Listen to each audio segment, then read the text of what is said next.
So a lot developing in the last 24 hours regarding concerns of World War III, and we're hearing an emergency draft has been initiated. Take a look at the latest headlines with me. I'm going to be covering all the details of what has been going on here. World War III fears spark emergency conscription for all 18-year-olds in Germany. Here's another one coming out. Report for duty. Every 18-year-old man called up for military tests and emergency conscription measure announced in Germany amid World War III fears. It comes as major European players also ramp up conscription efforts. And everybody is asking the question, is there going to be a draft in the United States? If World War III erupts, these are the first U.S. citizens who would get drafted and go to battle. And let me know your thoughts. Do you think that we're going to need a draft here in the United States? We're hearing that this is being initiated right now in an emergency effort to keep up with potential World War III coming, is what we're hearing. And take a look at this. Putin's Russia is preparing for a big war soon, Ukraine warns. And what they're saying is, let me know your thoughts on this. They are saying that they believe that Putin is ready to escalate to a major war, but he is waiting essentially for Donald Trump to get out of office, and that in the year 2029 or the year 2030, there is going to be a major war and that our adversaries will go all out. Do you think that's a possibility? Let me know your thoughts. But we'd even heard this warning coming out from the FBI for quite some time with China and Taiwan. China, they said, has prepared to attack Taiwan by the year 2027, which now is only about 1 year away. And they're saying, but the Trump effect might hold them off. Let's take a look at some more headlines here. As you can see, in addition to those warnings coming out, the Putin ally, he has issued just in the last 24 hours a nuclear warning to the United States. Yet again, we're getting all these nuclear warnings coming out from Russia. They're posturing against the United States. They say Russia will respond if the United States begins nuclear testing. In addition to that, speaking of China, we are hearing in the last 24 hours, China threatens Japan with a military attack as World War III fears spiral out of control. Left and right, we are hearing that there are threats and controversy around the world. World on the brink after China threatens to attack Japan as World War III fears explode. Some more tensions arising. And take a look at this. It's being confirmed. China's Area 51 satellite images spark World War III fears as China is brewing, and it is not Tsingtao. And also take a look. Russia vows to fully act as the U.S. sends warships to Venezuela, sparking new World War III fears. So many players getting involved here left and right. We are hearing that things are escalating significantly. Now, let me know your thoughts. Are we going to be entering into World War III here very soon?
He said Russia will not sit aside while the hemisphere is destabilized.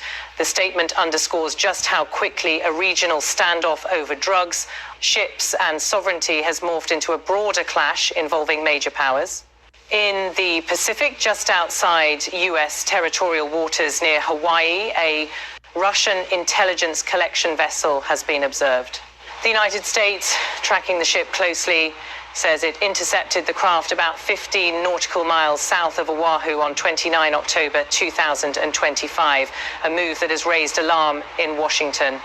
In response, Russian President Vladimir Putin appears to be sending a clear signal: this is not just about Venezuela. On the Caribbean front, President Nicolas Maduro of Venezuela has ordered a sweeping mobilization of his armed forces after the U.S. sent the aircraft carrier USS Gerald R. Ford into the region.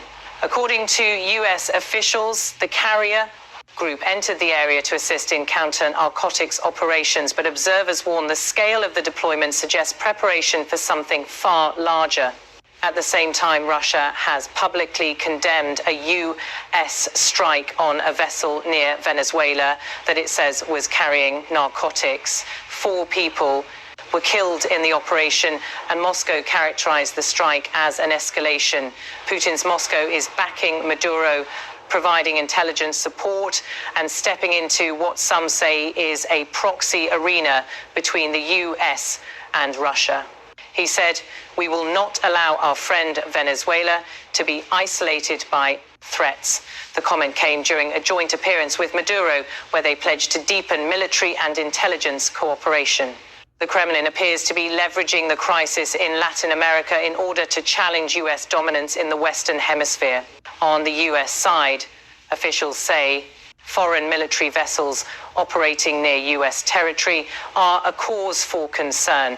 The U.S. Coast Guard confirmed it has monitored the Russian Navy's Karelia, described as an intelligence collection ship, since late October. One Coast Guard statement said, "Working in concert with partners and allies, our crews monitor and respond to foreign military vessel activity near our territorial waters to protect our maritime borders and defend our sovereign interests." As the maritime dimension grows, air and sea assets are also converging on Venezuela's doorstep, and U.S. lawmakers and defense officials have signaled concern that the carrier deployment may be a prelude to regime change efforts against Maduro, something Russia and Venezuela vehemently reject. The Kremlin warns U.S. strikes and deployments in the Caribbean risk sparking a broader conflict. He said any attack on NDSAS, Venezuela, will meet an appropriate response. That declaration by Maduro raised the risk level still further. Meanwhile, Russia stepped up the rhetoric. Its foreign ministry condemned Washington's actions, arguing that U.S. drug interdiction operations near Venezuela were being used as cover for pressure on Maduro's government. In Caracas, Maduro addressed a mass pro-government rally and said, "No more forever wars, no more unjust wars, no more Libya, no more Afghanistan. Long live peace." In making the plea, he cast the U.S. military buildup as part of a pattern of interventions in the global south and urged President Trump's administration to stand down rather than escalate. Russia has long cultivated ties with Venezuela, arms deliveries, economic cooperation, and political alignment. But analysts say the stakes are higher now. Moscow fears that if Maduro falls or is weakened, Russia will lose a key foothold in Latin America. The U.S., for its part, insists the carrier strike group is deployed to combat narcotics trafficking and disrupt transnational criminal organizations in the region. Pentagon officials say the operations will enhance and augment existing capabilities to disrupt narcotics trafficking and degrade and dismantle transnational criminal organizations. Yet the convergence of Russian warships near U.S. maritime approaches, Venezuelan mobilization in the Caribbean, and the U.S. Navy's presence makes clear this is no longer a limited counter-narcotics campaign. It has become a geopolitical test. Can the hemisphere remain U.S.-centered, or will Russia tilt the balance? He said the time of hemispheric immunity for the United States is over. Putin's message to Washington is blunt. Russia will not accept a sphere of influence that excludes its role. Analysts point out that the Russian deployment near Hawaii is significant. While foreign military vessels are legally allowed in international waters beyond 12 nautical miles from the coast, the proximity just 15 nautical miles south of Oahu raises strategic red flags. In parallel, Venezuela's full military alert, including mobilization of roughly 200,000 troops and deployment of all branches of the armed forces, makes clear that Caracas anticipates a possible showdown. For Russia, the calculus appears to be back Maduro, challenge the US, and diversify its global theaters of engagement. For the US, it is a test of its regional leadership and ability to deter adversarial presence near its shores. For Venezuela, it is survival, and the Kremlin is leveraging that. He said, "We are ready to defend our sovereignty, our airspace, our waters, our land, and we expect no less from our partners." Maduro's remarks paint the US carrier deployment as a threat to Venezuelan sovereignty rather than simply a counter-narcotics tool. In Washington, there is growing unease among lawmakers about the lack of congressional authorization for potential military action against Venezuela.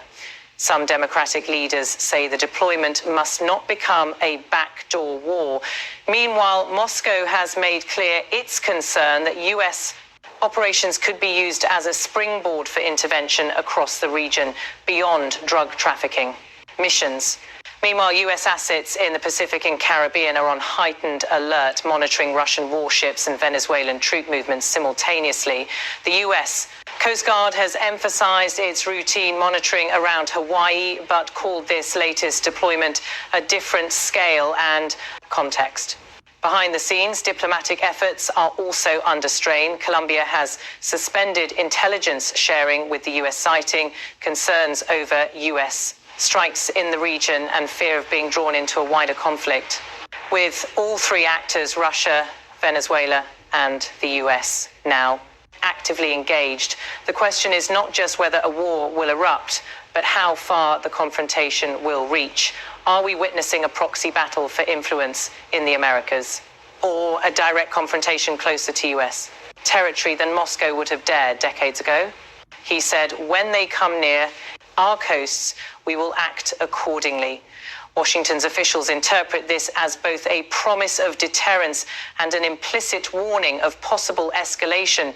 As the maritime, air, and land domains converge, risk management becomes critical. Russia's move near Hawaii is not accidental. It sends a message about US vulnerability and global reach. Venezuela's mobilization indicates it will not simply capitulate under pressure, and the US deployment shows it is willing to project power far beyond traditional counter-narcotics missions.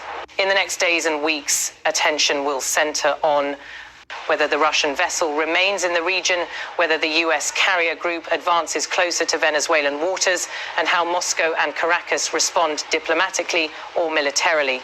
While none of the sides has issued ultimatums yet, the pieces are in place for a flashpoint. He said, "We seek diplomacy, but we are prepared for any scenario." That declaration from Putin may signal an opening to de-escalate, but only on terms favorable to Moscow.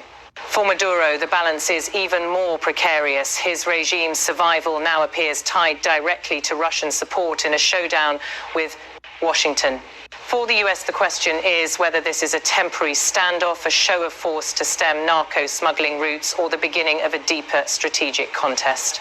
One way or another, the hemisphere may be entering a new era of great power competition. As of now, all three capitals watch each other warily. The carrier drills and satellite-tracked spy ships are proxies, but the consequences could be very real. A miscalculation at sea, a wrongly interpreted maneuver, or an inadvertent clash between vessels could trigger escalation. He said, "We remain vigilant, we remain ready." That may be the understatement of the year, because at this moment, the world watches the Pacific and Caribbean with far greater concern than before.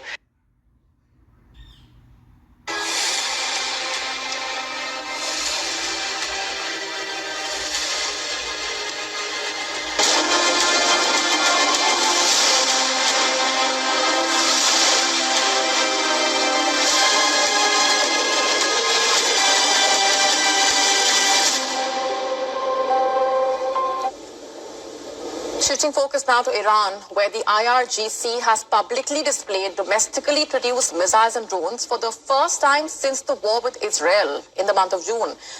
The exhibition basically includes ballistic missiles, one with a range of 1,700 kilometers, also the Khorramshahr, reaching up to 2,000 kilometers. Also on display was the Fatah hypersonic series, known for speed and also for maneuverability. That's not all. Also on display were state-of-the-art air defense radars and drones capable of surveillance and targeted strikes. The exhibition was open for visitors who described the display as a show of national strength. The fact that Iran is mentioned when missile power is discussed around the world is a sign of our science and technology. It was a great feeling. After seeing the missiles and drones, I really got hopeful that we have a powerful Iran. I didn't know Iran had progressed to such a level. With the missiles I saw here, I don't think Israel could even fight against Iran. The exhibition comes amid the lingering tensions between Iran and Israel. Following that 12-day war that they fought in June, Iran fired missiles that killed 28 people, and its missile capability remains a major concern for the West. The conflict, remember, started out with Israeli strikes on Iranian targets, to which Iran retaliated promptly, a conflict that escalated rapidly before a US brokered ceasefire announced by Donald Trump took effect. Still, Iran continues to restrict access to nuclear sites attacked during the conflict, keeping the region on edge. And early this week, we told you right here on Gravitas that Iran has quietly entered a new phase of missile production. According to experts, missile factories across the country are now running around the clock, 24 hours a day, to produce enough firepower to overwhelm the Israeli air defenses in the event of another war. Reports say that if conflict erupts again, Tehran plans to launch 2,000 at once. The scale of preparation underway right now is such that it includes long-range, precision-guided weapons capable of not only reaching Israel, but also other US bases in the region and beyond. And this is why regional observers believe a new confrontation is not just possible, it could be inevitable. Iran is stepping up its missile capabilities as diplomacy is virtually at dead end. Iran's uranium enrichment has remained a point of contention with the US, with Tehran calling Washington's demand unacceptable and impossible for talks. Iran has been rather firm. It wants no direct talks, no capitulation. Instead, Tehran has laid down its own ground rules for the talks, and that includes no more sanctions, no further military attacks, and compensation for war damages. The US is unwilling to accept any of that, so the stalemate continues. The BJP-led